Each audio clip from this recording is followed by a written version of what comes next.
सभी मित्रों को सादर प्रणाम। प्रणाम गुरु जी। प्रणाम गुरु जी। आज हम बात करेंगे जन्म कुंडली के अंदर लक्षण देखकर कैसे समझें कि जन्म कुंडली के अंदर सूर्य शुभ है या अशुभ। अशुभ सूर्य का निवारण कैसे होगा, आज हम उस पर भी बात करेंगे। मेरा निवेदन है सभी विद्यार्थी ध्यान से आज इसको सुने। जी गुरु जी। सूर्य हमारे सभी ग्रहों का राजा है। सूर्य एक तरह से देखा जाए तो सभी ग्रहों का पिता है। जैसे चंद्रमा सभी ग्रहों की माता है, ऐसे ही सूर्य सभी ग्रहों का पिता है। सूर्य प्रकृति का पोषक है। सूर्य से हमें जीवन मिलता है। सूर्य गिवर है। सूर्य देने में विश्वास रखता है, सूर्य लेने में नहीं, देने में विश्वास रखता है। सूर्य राजा है। राजा की जो प्रवृत्ति है, उस प्रवृत्ति के अंदर ज्ञान, साहस, प्रजा का पालक होने की जो अक्षमताएं हैं और एक योद्धा, ये सभी गुण सूर्य के अंदर समाये हुए होते हैं। सूर्य हमारी आत्मा है।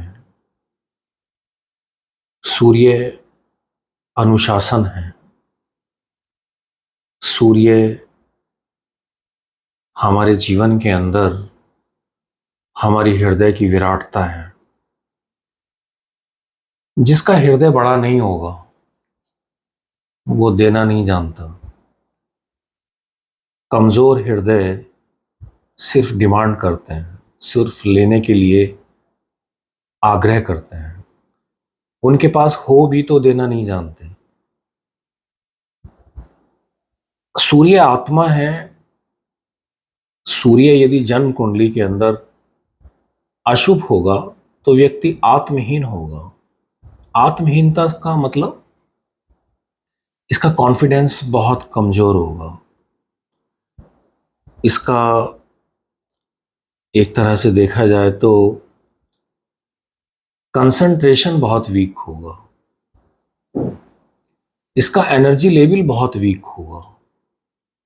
ऐसे व्यक्तियों के अंदर देखने में आया है कि ये हर चीज को टालने की कोशिश करते हैं।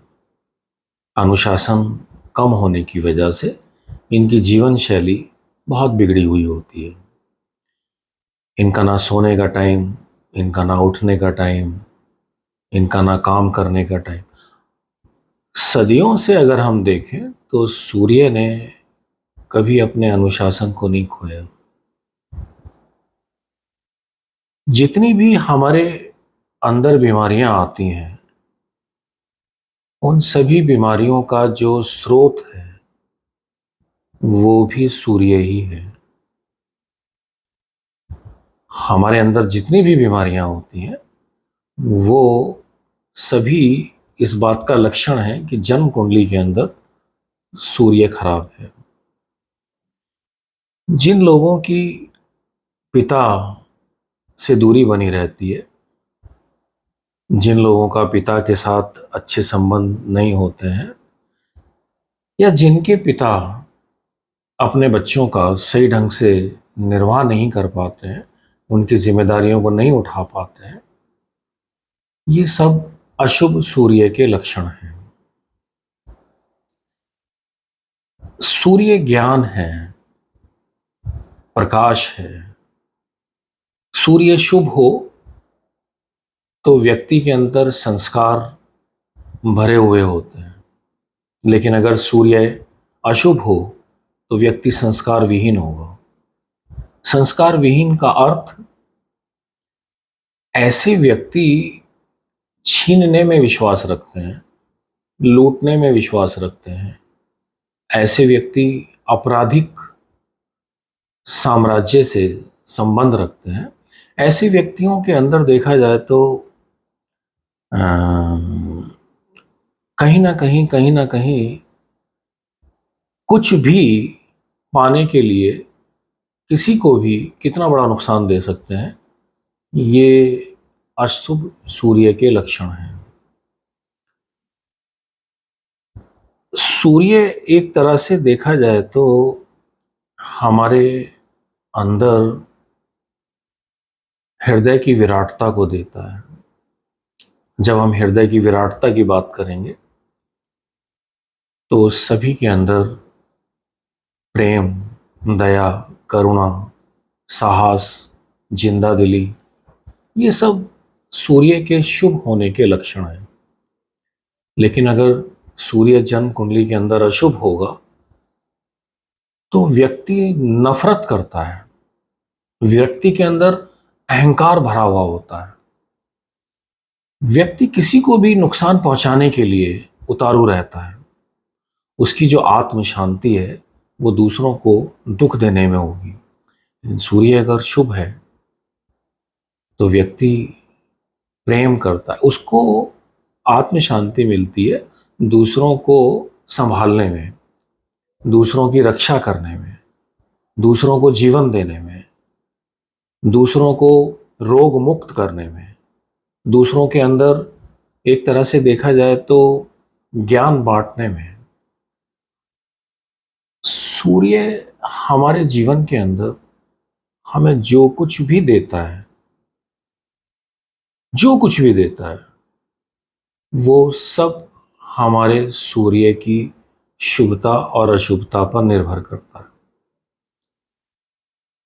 अब कहने का मतलब ये है कि ये जो सूर्य की अशुभता है जो हमें मिल गई है, किन्हीं भी कारणों से मिली जन्म कुंडली में, इस बात का संकेत है कि पूर्व जन्म के अंदर हमने अपने पिता के दायित्व को सही ढंग से नहीं निभाया, हमने अपनी जिम्मेदारियों को अच्छे से नहीं निभाया, हमारे जीवन में अनुशासन सही ढंग से नहीं चल पाया, हम दूसरों के रक्षक होने की बजाय भक्षक हुए, हमने देने की बजाय लूटना चाहा। ये सभी जितनी भी बातें हैं जो पूर्व जन्म के कर्मों के आधार पर हमें मिली हैं, यही हमें ऐसे माहौल में जन्म देंगी जहां पर इस तरह के माहौल पहले से चलते होंगे। आपको उस घर में जन्म मिला जहां पहले से ही अपराध होते हैं, आपको उस माहौल में जन्म मिला जहां पहले से ही अपराध होते हैं, मतलब आपका सूर्य जन्म कुंडली में खराब है, लेकिन वो खराब है आपके पूर्व जन्मों के कर्मों के आधार पर। अब हम इसके लिए, जो हमें मिल गया है वो तो मिल गया, इसका निवारण क्या करें, कैसे करें, हमें उस पर बात करनी है जो अशुभ सूर्य को लेकर पैदा हुए हैं। अशुभ सूर्य के विषय में मुझे दो चार चीजें और बतानी है। एक तरह से देखा जाए तो आपने देखा होगा कि ये जो आतंकवादियों के बॉस होते हैं जी, इन सब की आंखों में चश्मा लगा हुआ होता है, मैक्सिमम देखा हुआ जी। यानी कि सूर्य आंखों पर बहुत तेजी से प्रभाव डालता है अपने अशुभ, क्योंकि सूर्य रोशनी है। आपकी आंखें अगर मंद हो रही हैं किसी भी कारण से, उनकी रोशनी कमजोर हो रही है, ये भी सूर्य की अशुभता का लक्षण है। सूर्य बीमारियां दे रहा है, आप अपना विटामिन डी चेक कराएं, विटामिन डी कम नजर आएगा। सूर्य आपकी हड्डियों का कारक है। एक तरह से देखा जाए तो जितने भी हार्ट के पेशेंट होते हैं ये सब सूर्य की कमी के कारण होता है, क्योंकि मैंने बताया कि सूर्य हृदय की विराटता है। लेकिन अगर सूर्य कमजोर होगा तो एक तरह से देखा जाए तो कहीं ना कहीं व्यक्ति को हृदय संबंधी रोग भी होते हैं। हमारे अंदर एक तरह से देखा जाए तो जो भी एक्टिविटीज हैं आपकी, जिस तरह का भी आपके जीवन के अंदर उत्साह है, आपका प्रेम है, आपकी भक्ति है, ये सब आप देखेंगे, ये सब सूर्य के अंतर्गत आते हैं। आप दूसरों को प्रकाशित करते हैं या दूसरों को अंधेरे में ले जाते हैं? आपसे मिलकर आदमी बुझ जाता है या आपसे मिलकर कोई भी व्यक्ति प्रकाशित हो जाता है, जाग जाता है, उसे जीवन मिलता है? ये आपके अच्छे और खराब सूर्य के लक्षण हैं। आप जिधर से भी निकल जाएं, लोगों को अगर जीवन मिल रहा है तो आपका सूर्य अच्छा है। रिश्तों में जब हम बात करते हैं तो ऐसी स्थिति में जहां सूर्य खराब होता है वहां पिता या तो रोगी होते हैं या फिर किसी भी कारण से पिता अपने संतान का निर्वाह अच्छे ढंग से नहीं कर पाते हैं, या फिर कहीं ना कहीं देखा जाए तो पिता के साथ संबंध अच्छे नहीं होते हैं और ये भी हो जाता है कि पिता नहीं रहते हैं, पिता की आयु खत्म हो जाती है। बिना पिता के आपके जीवन में जो संघर्ष आ रहा है, उस संघर्ष में आप चमकेंगे या उस संघर्ष में आप खो जाएंगे, बिखर जाएंगे, ये इस बात पर निर्भर करेगा कि जन्म कुंडली के अंदर आपका सूर्य कैसा है। आपको पिता से तो दूरी मिल गई, लेकिन किसी भी कारण से अगर सूर्य आपकी जन्म कुंडली में आपको चमकाना चाहता है संघर्ष के माध्यम से या किसी के भी माध्यम से, तो आपका संघर्ष खाली नहीं जाएगा। हमने कहा है सूर्य पुत्र शनि,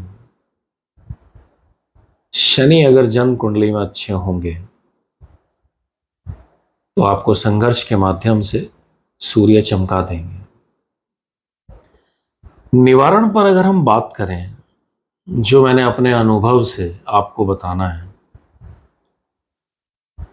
हमारे यहाँ एक जमाने में बच्चों के जन्मदिन पर तुलादान हुआ करता था। ये जो तुलादान हुआ करता था, ये एक तरह से सूर्य को बल देने के लिए हुआ करता था, सूर्य की शुभताओं को बढ़ाने के लिए हुआ करता था, सूर्य की अशुभताओं को दूर करने के लिए हुआ करता था।